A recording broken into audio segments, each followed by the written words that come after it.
ইটাহারের Rupahar bypass এলাকা বুধবার হাটের ঐতিহ্যবাহী মাংস ও স্পেশাল চায়ের জন্য যেমন পরিচিত, তেমনি এবার সামাজিক সচেতনতার এক উজ্জ্বল উদ্যোগের সাক্ষী থাকলো এলাকা। সমাজকে সুস্থ ও সুন্দর পথে এগিয়ে নিয়ে যেতে ধূমপান, তামাক সেবন ও বেপরোয়া বাইক চালানোর বিরুদ্ধে সচেতনতা অভিযান চালালো ইটাহারের অন্যতম স্বেচ্ছাসেবী সংগঠন সন্দেশ বর্ণিকা ফাউন্ডেশন। বুধবার সন্ধ্যায় রূপাহার বাইপাস সংলগ্ন বিভিন্ন চায়ের দোকানে সংগঠনের পক্ষ থেকে এই বিশেষ সচেতনতা কর্মসূচির আয়োজন করা হয়। এই উদ্যোগে সহযোগিতার হাত বাড়িয়ে দেয় রায়গঞ্জ থানার পুলিশ ও স্থানীয় পঞ্চায়েত কর্তৃপক্ষ। সংগঠনের সদস্যরা দোকানদারদের সঙ্গে কথা বলে অপ্রাপ্ত বয়স্কদের কাছে তামাকজাত দ্রব্য বিক্রি না করার অনুরোধ জানান এবং বিভিন্ন দোকানে সচেতনতামূলক পোস্টার লাগান। সংগঠনের পক্ষ থেকে জানানো হয়, সমাজের ভবিষ্যৎ প্রজন্মকে সুস্থ পরিবেশ উপহার দিতে সকলের সম্মিলিত প্রচেষ্টা অত্যন্ত জরুরি। শুধু আইন প্রয়োগ নয়, সচেতনতার মাধ্যমেই এই ধরনের সামাজিক সমস্যার সমাধান সম্ভব। এদিন ধূমপান বিরোধী প্রচারের পাশাপাশি নিরাপদ সড়ক ব্যবস্থার বার্তাও তুলে ধরা হয়। বেপরোয়া বাইক চালানো ও অতিরিক্ত শব্দ দূষণের বিরুদ্ধে সাধারণ মানুষকে সচেতন করা হয়।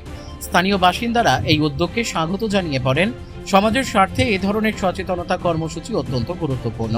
এতে নতুন প্রজন্মের মধ্যে ইতিবাচক বার্তা পৌঁছাবে এবং সামাজিক দায়বদ্ধতা আরও বৃদ্ধি পাবে। সংগঠনের সভাপতি বিদ্যুৎ মণ্ডল বলেন, সমাজকে সুস্থ রাখতে সচেতনতার বিকল্প নেই। আগামী দিনেও এই ধরনের কর্মসূচি আরও বৃহত্তর পরিসরে চলবে। সংগঠনের সম্পাদক জয়ন্ত রায় জানান, শুধু অসহায় মানুষের পাশে দাঁড়ানো নয়, সমাজকে সঠিক পথে এগিয়ে নিয়ে যাওয়াও আমাদের দায়িত্ব। প্রশাসন ও সাধারণ মানুষকে সঙ্গে নিয়ে আগামী দিনে আরও এলাকায় সচেতনতা শিবির পরিচালনা করা হবে। এই দিনের কর্মসূচিতে উপস্থিত ছিলেন সংগঠনের সভাপতি বিদ্যুৎ মণ্ডল, সম্পাদক জয়ন্ত রায়, কোষাধ্যক্ষ শান্তনু চক্রবর্তী সহ সংগঠনের অন্যান্য সদস্যরা। হয়তো জানার চেষ্টা করছেন যে কেন লাগাচ্ছি। আমাদের একটাই উদ্দেশ্য যে আমাদের এখানটায় চায়ের, রূপাহারের চা মানে ফেমাস চা, সবাই খেতে আসে, পরিবার সমেত আসে। কিন্তু এখানে কিছু কিছু সময় দেখা যাচ্ছে যে খুব অল্প বয়সী ছেলে মেয়েরা, মানে যারা একদম হয়তো 14-15-16 বছরের ছেলে মেয়েরা, বিশেষ করে মেয়েরা এসে এখানটায় সিগারেট খাচ্ছে, অকথ্য ভাষায় গালিগালাজ দিচ্ছে। তো আমরা চাইছি, সেটা তো কোনো একটা পরিবারের, আমরা চাইছি যে এই পরিবেশটা যেন ভালো থাকে। সেই জন্য আমাদের একটা উদ্যোগ যে 18 বছরের নিচে যারা ছেলে মেয়েরা আছে তাদেরকে বিশেষ করে মানে এই ধূমপান জাতীয় কোনো কিছু যেন বিক্রয় না করে। তারা এসে চা খাক, চাটা ফেমাস, বিস্কুট খাক, আরো যা যা আছে সেগুলো ফেমাস, সেগুলো সবকিছু খাক। আমরা চাইছি যেন এই এলাকার বাচ্চারা সুরক্ষিত থাকে, পরিবেশটা ভালো থাকে।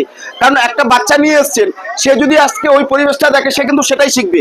তো আমরা তার জন্য একটা ছোট্ট উদ্যোগ আমাদের সন্দেশ বর্ণিকা ফাউন্ডেশন থেকে, যে আমরা চেষ্টা করছি যে এটা যেন বন্ধ করা হয় আর কি। তো সেই জন্যই আজকে আমরা প্রত্যেকটা দোকানে আমরা এই অ্যাওয়ারনেসটা করছি, রায়গঞ্জ থানার সহযোগিতা নিয়ে এবং আমাদের 11 নং বীরগঞ্জ পঞ্চায়েতকে জানিয়ে আমরা এই উদ্যোগটা নিচ্ছি। আপনাদের মতামত কি মনে হয়, ঠিক কি ভুল? ঠিক তো? তো আপনাদের সহযোগিতা থাকলে পরে হয়তো আমরা এটা খুব তাড়াতাড়ি বন্ধ করতে পারবো। ঠিক আছে, ধন্যবাদ। রূপাহার থেকে রামকৃষ্ণ দাসের রিপোর্ট, কুলিক নিউজ।